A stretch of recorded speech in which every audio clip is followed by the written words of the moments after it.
अस्सलाम वालेकुम व्यूअर्स। आज की हमारी वीडियो होगी भिंडी के सीड्स के ऊपर। तो भिंडी के सीड्स किस तरह आप अपने घर में बना सकते हैं, तो उसी के ऊपर मैं ये वीडियो बना रहा हूँ। इस वीडियो को एंड तक आप ज़रूर देखिएगा।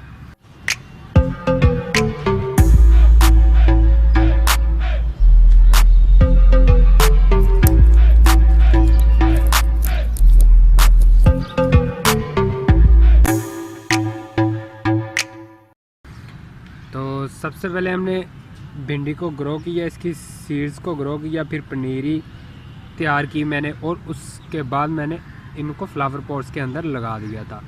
और प्लांट्स काफ़ी बड़े हो गए और उन प्लांट्स के ऊपर लेडी फिंगर लगना स्टार्ट हो चुकी थी। तो जब लेडी फिंगर लगी तो मैंने उनको हार्वेस्ट नहीं किया। इसलिए हार्वेस्ट नहीं किया क्योंकि मैं सीड्स बनाना चाहता था, मज़ीद सीड्स लेना चाह रहा था। तो नेक्स्ट सीज़न के लिए मैंने सीड्स अभी तैयार कर लिए हैं। तो अभी आप ये लेडी फिंगर देख भी रहे होंगे, ये बिल्कुल सूखी हुई हैं। तो इसके अंदर ये आपको सीड दिख रहा होगा, ये देखें। तो ये सीड्स हैं इस तरह इसके अंदर, और ये भी हैं, ये भी हैं। तो फ्लावर पॉट की अगर बात करें तो ये फ्लावर पॉट हमारे 10 इंच के होते हैं, और ये 8 इंच का फ्लावर पॉट है। ये 10 इंच वाला फ्लावर पॉट है, ये वाला। तो इसके ऊपर ये वाला प्लांट लगा हुआ है। तो इसकी ये वाली भी लेडी फिंगर सूख गई हैं, जो भिंडी है सूख गई है। इसके अंदर भी सीड्स बिल्कुल तैयार है। तो जब ये ग्रीन भिंडी लग जाती है इसके ऊपर, तो उस टाइम से लेके ये तकरीबन 20 दिन मज़ीद लगते हैं इसको खुश्क होने में, इस भिंडी को। तो जब तक ये लेडी फिंगर खुश्क होती है और आस्ता आस्ता खुश्क होना शुरू हो जाती है, इतनी खुश्क होती है कि अगर आप इसको हाथ लगाएंगे तो अंदर से सीड्स की आवाज़ आती है। तो अभी मैं इसको अगर यहाँ से तोड़ूंगा तो आवाज़ भी आएगी।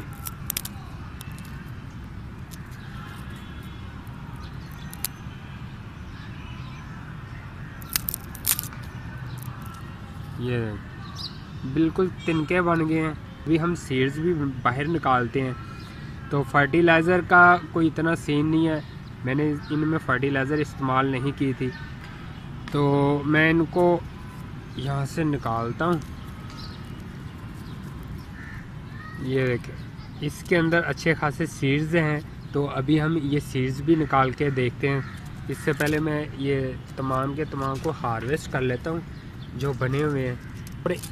और हाँ, अगर आप खाने के लिए इस्तेमाल करना चाहते हैं, भिंडी को अपने गार्डन में लगाना चाहते हैं, तो अगर आपके पास गार्डन अवेलेबल नहीं है, घर में ग्राउंड नहीं है, कच्ची मिट्टी नहीं है, तो मेरे घर में भी कच्ची मिट्टी वगैरह नहीं थी।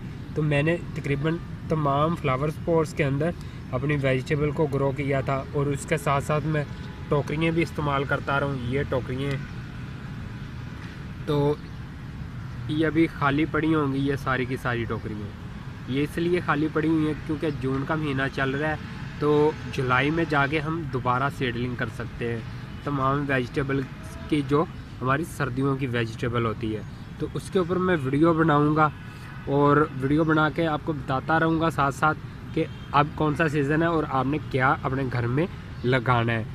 तो ये अभी मेरे पास काफ़ी फ्लावर पॉट, काफ़ी टोकरियाँ वगैरह पड़ी हुई हैं, और ये इसके अंदर जितने भी ये प्लांट्स वगैरह थे वो सब सूख चुके हैं, क्योंकि इतनी गर्मी में ये जो हमारे प्लांट्स होते हैं वेजिटेबल के, ये बर्न हो जाते हैं। तो इनका कोई इतना अच्छा रिज़ल्ट भी नहीं आता। तो अगर आप चाहते हैं कि आपको गर्मियों में भी लगातार आप वेजिटेबल को ग्रो कर सकें, तो आपको ग्रीन कपड़े की शेड करनी होगी, या इस तरह का कोई और चीज़ लेके हल्का साया करना होगा, जिस साए में सनलाइट भी अच्छी खासी आती रहे और इन प्लांट्स को डायरेक्ट धूप ना लगे।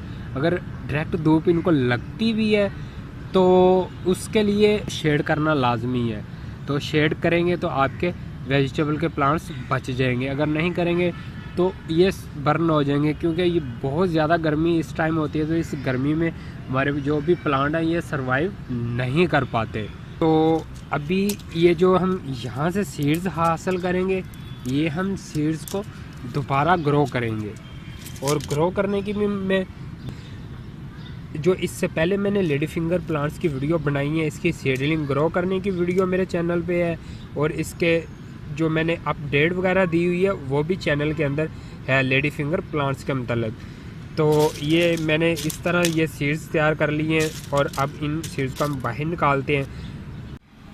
तो व्यूअर्स इसके अंदर से मैंने ये सीड्स अभी निकाल लिए हैं, हार्वेस्ट किए हैं। तो अभी इनके अंदर से मैंने सीड्स को नहीं निकाला, तो इसलिए नहीं इनके अंदर से मैंने सीड्स को निकाला क्योंकि इसी तरह मैं इनको सेव कर लूँगा। तो ये सीड्स मैं सेव कर लूँगा किसी पेपर्स के अंदर के, ताकि इनको नमी ना लगे। तो ये वाले जो लेडी फिंगर के सीड्स हैं ये अभी इसके अंदर ही हैं, तो इनको मैं इसी तरह सेव करूँगा, इसी तरह इनको मैं रख दूँगा। जब ग्रो करना होगा तो इसके अंदर से मैं निकाल लूँगा। और ये सबसे अच्छी पैकिंग है, नेचुरल पैकिंग है और ज़बरदस्त पैकिंग है ये वाली।